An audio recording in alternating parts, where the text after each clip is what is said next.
Guys, what's going on? Welcome to Serial at Midnight. My name is Heath, and we're going to talk in this video about a couple of movies from director Jack Hill, an unsung, underrated director in my opinion. He's known probably best for the Pam Grier movies like Coffy, that 70s blaxploitation kind of movement. He did several in those. But we're going to talk about some earlier movies from Jack Hill in this video, particularly Spider Baby and Pit Stop, aka The Winner. Now, Spider Baby was sent to me by my friend Glenn Hallstrom. I did an unboxing video on the channel a few weeks ago where I opened it and I talked about the special features, and I'd never seen it. Glenn wanted me to see it, so he sent it to me, and I watched it. I have so much to say about it, but I also thought that it would pair really well on a double feature with Pit Stop, aka The Winner. I'll just call it Pit Stop for the rest of this review. It was shot as The Winner, but it's gone on to live most of its life as Pit Stop. But coincidentally, both of these come from Arrow Video. They're both fantastic preservations, restorations, documents of these films. But these were basically filmed back to back for Jack Hill. Though they were separated by a few years, Jack Hill shot this in the earlier part of the 60s. Spider Baby had some problems with post-production, like the movie was basically tied up for years, but it did get put out later in the 60s, and then his next project was Pit Stop. According to Jack Hill in the commentary for Pit Stop. He says he made these back to back. So I'll go with him on that one, but let's talk about Spider Baby first. So I'd never seen it, as I say. I wasn't sure what to expect, because sometimes you come to these movies and they exceed expectations or they live up to expectations, but a lot of times they don't. But luckily, that was not my experience with Spider Baby. I was blown away. Now, full disclosure, when I first started watching it, I was like, what in the world is this? Like, it takes a second. It takes longer than a second. It takes a while, if you're coming into it cold like I was, to get into the tone of what this movie's going for. Because it's not, like, it is absolutely horror, okay? It's definitely thriller, creepy, whatever, but it's also intentionally campy and bizarre and like tongue firmly planted in cheek. So I won't spoil it for you in case you haven't seen Spider Baby, because I want you to watch Spider Baby.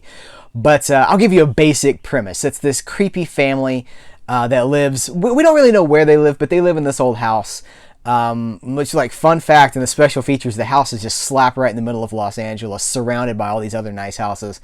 But they filmed it in such a way that you would never know. It looks like it's just this isolated Texas Chainsaw Massacre kind of a thing, which we're going to come back to in a second.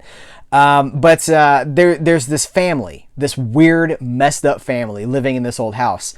And they're the result of years, like generations, I guess, of inbreeding, and so they got a lot of problems.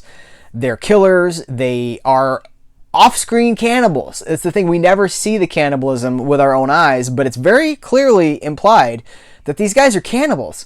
They're mutations. They're freaks. Whatever. They also like regress as they get older. So like the older they get, the more childlike they become. And so we have this group. It's basically three younger characters. And one of them is played by an actress, Beverly Washburn, who I knew from Star Trek. She's in an episode of Star Trek, the original 1960s William Shatner Star Trek. And then another one is played by, like, the creepiest one is played by Sid Haig, who's a giant of a man. But like in the 60s, he was very lanky and skinny, and he shaved his head. He doesn't speak, really. I mean, I think he has lines that are like, like that kind of a thing. He is about to, like Sid Haig says somewhere in the special features, that he played him as if he was just about to fall off his time was up. The evolutionary calendar was up for this guy. And watching over these characters, like a curator, like the watcher of this family, the protector of this family, is Lon Chaney Jr. Now, the Wolfman, Universal's original Wolfman, he played Dracula in one of the sequels. But Lon Chaney Jr. is, like, I love Lon Chaney Jr., okay? But I don't necessarily equate Lon Chaney Jr. with fine performances. Like, he's kind of the everyman, in my opinion, and that's kind of always been the appeal to me. Like in The Wolfman, he's the everyday guy. He's like, oh, I'm just a fella. I'm just a fella, and now I got this whole wolf curse thing. Oh, what am I gonna do? that kind of like he's always been very approachable. And everything I've ever seen him in, he's very relatable. And he is relatable in this movie as well, but he is also fan-freaking-tastic in this movie. He gives a performance that is stellar. I've never seen... there's a one-shot scene where he's telling a story to the family, to these girls. It's 2 girls and a boy, Sid Haig. And so he's telling a story to these characters. And it's all one shot, and we're slowly zooming in on him. And he just, like, gets himself worked up. He gets misty. And then he gets emotional, and I never seen that aspect of Lon Chaney Jr. before, being able to just emote on cue like that. He is incredible. At no point do you ever believe he's this is a very campy performance. It's not really a campy performance. It's actually really good. But there's so much cool stuff in Spider Baby. It's short. It's like 90 minutes. It's creepy. It's got all these weird elements that you see later manifested in so many of these other movies. I thoroughly believe, listen guys, I thoroughly believe without Spider Baby, there would be no Texas Chainsaw Massacre from Tobe Hooper or any of the sequels, obviously. Rob Zombie's entire career, I think, probably wouldn't exist. And I'm counting the music too.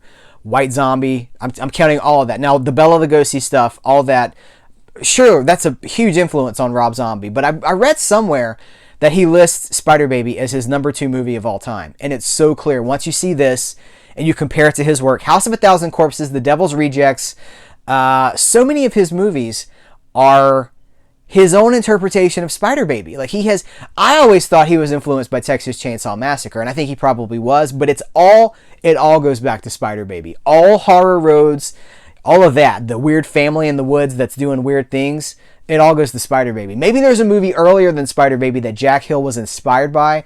I don't think so. I think this is from the weird, wacky mind of Jack Hill. Also, Rocky Horror Picture Show. I see Spider Baby in Rocky Horror. Like a lot of it. Rocky Horror was obviously inspired by, classic monster movies, but now I see a ton of Spider Baby in Rocky Horror. So it's got a lot of influence, but it's fantastic. It's really original, for its time. It was, as far as I know, it's the one that created the mold. But I also want to call out the music, the campy tone that I'm talking about. There's a theme song at the beginning. There's a song that kind of talks about the plot. The maddest story ever told is kind of the tagline for this movie. Spider Baby, or the maddest story ever told. And the song is sung by Lon Chaney Jr., doing a great job. It could have been a single. Maybe it was. I don't know. But it could have been like I want it on 45, so I can just put it on. And there's this cool animated sequence that plays over the beginning. It kind of reminds me, it's not animated. It's just kind of character designs, I guess. But it's very cartoony. It's just very special. This movie is very special. It's very... It probably inspired John Waters, too. I can't say for sure. I'm just speculating. But it feels like that tone that we switch from horror to comedy to bizarre, that Mondo thing, just like that. It's really special. So Jack Hill was responsible for the script and for the directing. And I think that it kind of establishes him, Spider Baby was his first solo directorial feature. He'd done co-directing things. He has a movie called Mondo Keyhole, which I do recommend. But it's kind of his first solo thing. And I think there's an argument to be made that he is an auteur director. And that kind of plays into Pit Stop, which is a later 60s movie. So this feels very early 60s, kind of Addams Family, The Munsters kind of a thing. Early to mid, 63, 64, 65. It feels like that. This feels like the late 60s. I think it started shooting in 67. So I think that's where this kind of came from. But this is basically a character piece set against the backdrop of figure eight racing, like high-speed Los Angeles figure eight racing. And we follow a character who's played by Dick Davalos. I'm not sure how you pronounce his name exactly, but he is he's a maverick. He's a holdover from the 50s, like a slick back hair, leather jacket, like a rocker. And he's a stunt kind of guy. Like he races. He don't care, man. Devil may care kind of a guy. He's an outlaw. He's a rebel. He's James Dean, right? And he kind of does look like James Dean. But what he does is he kind of gets sucked into this this figure eight racing scene that's kind of being led by Brian Donlevy, who was in the Quatermass Experiment. He's in a bunch of stuff. He was one of the great Hollywood actors of his time. But he gets sucked into this racing scene, which is led and kind of not owned, the champion of this racing scene is Sid Haig, because Jack Hill, he's loyal to his people, right? And so Beverly Washburn from Spider Baby, one of the sisters from Spider Baby, is now basically like our romantic lead in this movie. And it's so interesting because it's only been a couple of years, but she goes from being such a weird, creepy character to being a very glamorous, very girl next door, sweet, loving, romantic lead in this movie. And Sid Haig at the same time goes from being this like troglodyte character who can barely like open his mouth and put any syllables together into the racing champion, like the hotshot racing champion. But it's a snapshot of a certain way of life that had kind of peaked in the late 60s, in the early 70s. This is a Roger Corman produced film. And Roger Corman's idea was chasing that whole... He made a bunch of these movies where they would chase the race car scene of the 60s and the 70s. But this is kind of a very specific time. That late 60s vibe when, the rock was still a part of it. That classic black leather thing was still part of it. And it has a great soundtrack, coincidentally, because of that. It's kind of... I don't think it was one band that did it. I think it was kind of a loose conglomeration of people that would come and go. But it's fantastic music. Very, very 60s, late 60s rock. But the interesting thing about this movie is that because it's a character piece, so like there's a book, all these Arrow video releases come with a booklet. And the book has an essay in here called An Art Film About Stock Cars. And it absolutely is. That's a great assessment of this movie. It's an art film about stock cars because the racing, Jack Hill says on the commentary, he had no interest in racing, stock car racing, any kind of racing. That's not interesting to him. What was interesting was the characters, and so it is a character piece. And Roger Corman presented him with a premise. He's like, I want you to make a movie about this, and this needs to be the ending. He's like, okay, I'll do it, but he found a way to subvert everything that Corman wanted, but make a great movie. So the characters do not, like where we begin with Richard Duvall, Sid Haig, even the leads, the female leads, like Beverly Washburn's character.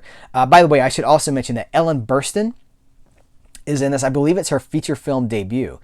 She would go on to play Alice in Alice Doesn't Live Here Anymore, which was the inspiration for the sitcom Alice. It's a running joke. But no one really ends the movie in the place where they started. It's kind of just the descent into one man's like burning ambition and where it takes him and what the cost is, that kind of a thing. It's so good though.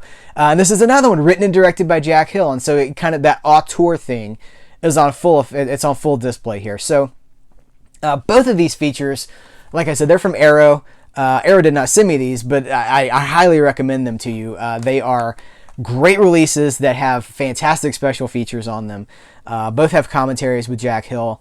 Spider Baby goes back to look at the house itself. They show restoration stuff about the movie.